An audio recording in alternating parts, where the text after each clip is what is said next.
মানুষ সত্য কথা বলে না। সত্য কথা কখন বলবে জানেন? মানুষের এখন আমি লজ্জাস্থান কেটে দিচ্ছি না, তাও মানুষ সত্য কথা বলেনি। সত্য কথা বলবে কোথায়? মানুষের তো লজ্জাই নেই। আর যদি লজ্জা থাকতো তাহলে মানুষ ঠিকই লজ্জাস্থানকে ঠিকই সম্মান দিত।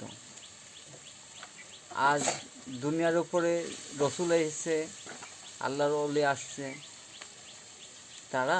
তাদের সাথে অনেক খারাপ আচরণ করে। এই জগতের মানুষ তাদেরকে বিশ্বাস করে না।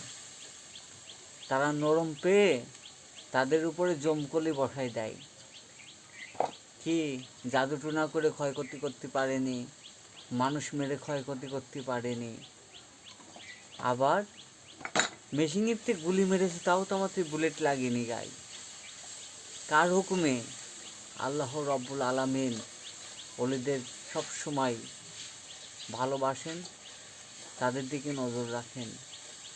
শুধু ওলিদের না, সমস্ত খবরই আল্লাহ রব্বুল আলামিন জানেন। তবু আপনারা অন্ধকারের থেকে কখনোই আলোর মুখে আসবেন না। কারণ আলোর মুখে আসবেন কি করে? আলোর মুখে তো সবাই আসতে পারে না। খারাপ মানুষ আলোকে দিকে ভয় পায়, আর খারাপ মানুষ অন্ধকারেই যেতে চায়, আর ভালো মানুষ সবসময় আলো জ্বালাতে চায় এই দুনিয়ার উপরে।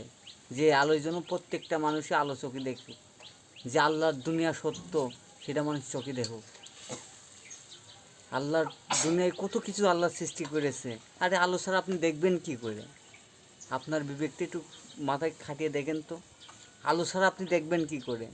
আল কোরআন নাম দিয়েছেন, আদর্শ পাঠ কোরআন শরীফ হবে, কোরআনের আলো আদর্শ পাঠ কোরআন শরীফ হবে, সেখানে আপনারা আল কোরআন দিয়েছেন। আপনারা কীভাবে মানুষের চেঞ্জ করবেন?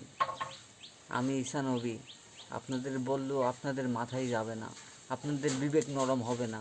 আপনাদের জন্য আমার বুকে কখনো জায়গা হবে না আর।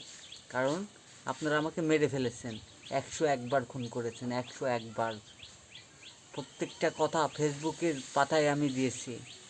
একটা লোক আসে নাই, একটা সাংবাদিক আসে নাই, একটা মানুষের আমি পাশে পাই নাই। তো কী মনে করছেন ছাড় পেয়ে যাবেন? এই যে কোথায় যেন গমে আগুন লাগছে, মেহেরপুরে 100 বিঘে ভয়ে গমে আগুন লেগে সব পুড়ে তছনছ হয়ে গেছে।